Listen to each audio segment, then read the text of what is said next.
Russia's soldiers have shown signs of underpreparedness in fighting a smaller, supposedly weaker enemy. Ukraine's forces have taken more Russian land in a month than Russia managed to capture in 7. This is due to the fact that Russian soldiers are conscripted, undertrained, and not as well equipped as the world's most powerful army. The process of enlisting US and Russian soldiers varies significantly between the two countries. In the US, the first step of becoming a soldier is undergoing Basic Combat Training, BCT, which lasts for 10 weeks and includes the reception and physical fitness tests during the first week. It's separated into 4 relatively distinct phases, during which all recruits are trained, both mentally and physically, for their capabilities and options within the US Army. Subsequent phases focus on building the recruit's hard skills, such as hand-to-hand combat, weapons handling, and familiarization with equipment and live combat skills. The last 3 phases all contain 1 or more tests or field exercises that recruits have to pass to advance to the next phase, or they are forced to repeat the phase with the next batch, effectively prolonging BCT. After basic training, the US Army provides Advanced Individual Training, AIT, where graduates can decide on, or be assigned to, different branches or positions within the Army. AIT is highly customized based on the position or job that the recruit is aiming for, and some have civilian equivalents. Russian soldier training is even more complex, as the Russian military system accepts conscripts and contract soldiers. Conscripts have to undergo 1 or 2 months of basic training, which is similar to but typically less intensive than the US Army's BCT. After that, conscripts are run through more specialized training programs, which last between 3 and 6 months, 12 to 24 weeks, depending on the position that the conscript will fill after the training. However, conscripts are generally not expected to see active combat, since conscription lasts for only 1 year and can significantly alter unit makeup. Contract soldiers in Russia undergo more specialized and extensive training regimes, with the basic training portion, called Intensive Combined Arms Training, lasting only 4 weeks, compared to 10 in the US. The phase ends with a 4-day training event to help prepare the recruit for active duty or additional training. After that, contract soldiers are put through specialized training depending on their intended or assigned role, which typically lasts a few months. Despite the challenges, Russia's training system has been successful in reducing the number of conscripts and allowing them to transition into contract soldiers more effectively. However, the effectiveness of this system remains a topic of debate among experts. The Russian Army's decentralized training structure allows for lower service duration and constant reconscription, leading to issues such as lower service duration and constant reconscription. On the other hand, the US Army uses more extensive group training methods, including cross-unit military exercises, which prepare soldiers for the erratic and unpredictable nature of live combat. This allows officers to have greater control over their units but also has more codependence on nearby units during active duty. The prolonged nature of OSUT builds stronger morale and camaraderie between US soldiers. However, due to the dual nature of recruiting within the Russian Army and the shorter enlistment period for conscripts, they are widely considered either more expendable or less skilled than contract soldiers. This means that their training might not be done up to the same standards as contract soldiers or US recruits receive. Conscription is mandatory, meaning that the recruit didn't actually choose to enter the army, meaning they likely have much less morale than the soldier who approached the recruitment center willingly to serve their country for the next few years.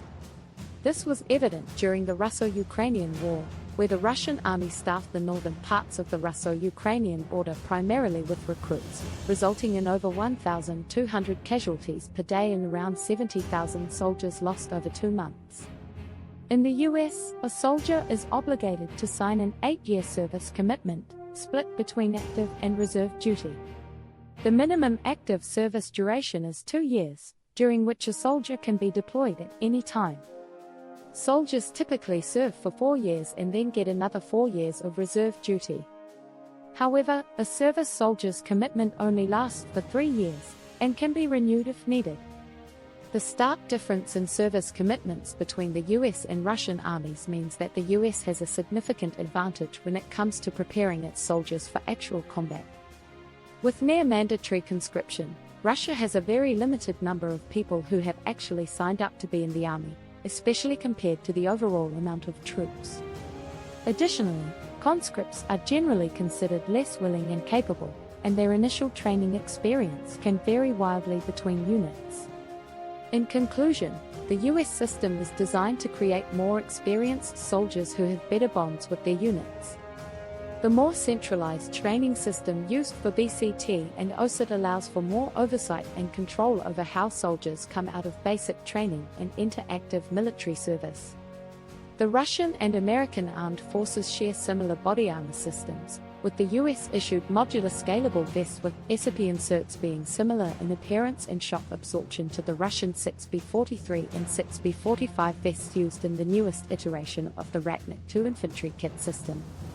However, the Russian body armor system is slightly more old-school compared to the US designs, providing more protection over the neck and other peripheral areas and containing softer backers to add bulk. This has been pivotal for US soldiers stationed in the Middle East during the war on terrorism. The US has been experimenting with a more unit-based approach to vest orders and designs, making them less one-size-fits-all and more customized for particular situations.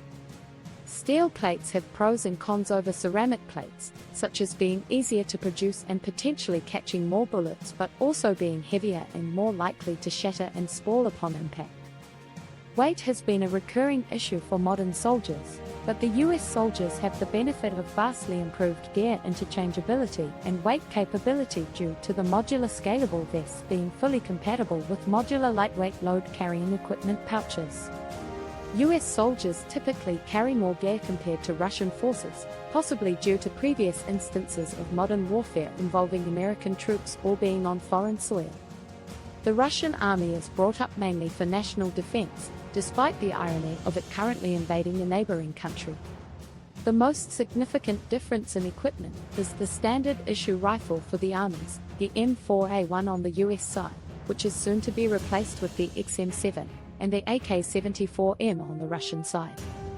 Both rifles are generally considered among the top options for modern militaries, but they have minor differences that accumulate to create vastly different combat experiences. The M4 is more accurate, especially at longer ranges, and is better for silent operations and adaptable to its users. It is also slightly more difficult to learn, but an experienced operator will likely be far more proficient in combat as a result. The US Army focuses on maximizing potential in every soldier, providing them with cutting-edge weaponry and equipment to withstand multiple operations.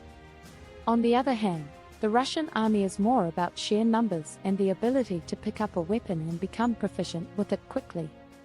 The M4 is a more effective weapon in the hands of a professional soldier, which plays well into the differences in training between the two nations. Russia's military training and equipment have changed significantly since the start of the invasion of Ukraine in 2022. However, Russia's situation is approaching shambles, with 643,750 casualties at the time of writing. This number is significantly higher than the official number of soldiers the Russian army has, around 1.3 million, and Axis reports suggesting there were roughly 140,000 soldiers deployed around Ukraine at the start of the invasion. Additionally, Russia's conscription efforts have sped up over the invasion, leading to the recruitment of 30,000 people per month into the Russian army. The maximum age of conscription in Russia has been increased from 27 to 30, allowing the country to tap into a larger percentage of the population. The Russian army is likely running out of experienced soldiers and replacing them with fresh recruits, as they have relatively little experience in actual combat and are unlikely to have gone through Russian simulation exercises. Some conscripts receive as little as a week of training before being rotated into active service, which is nowhere near enough time for a recruit to learn how to use a combat rifle effectively. This means that the average US soldier is likely to be much more experienced and deadlier than a Russian one. Despite this, there haven't been many chances to see how US and Russian troops compare in action. The two countries have been on the opposing side of conflict over the past decade, but the bulk of their investment was done through long-range warfare and donations rather than actual engagements.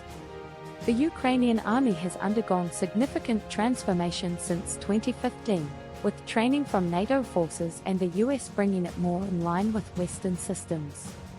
This transformation has allowed the Ukrainian army to use advanced equipment, military strategy, and training opportunities similar to the US and NATO.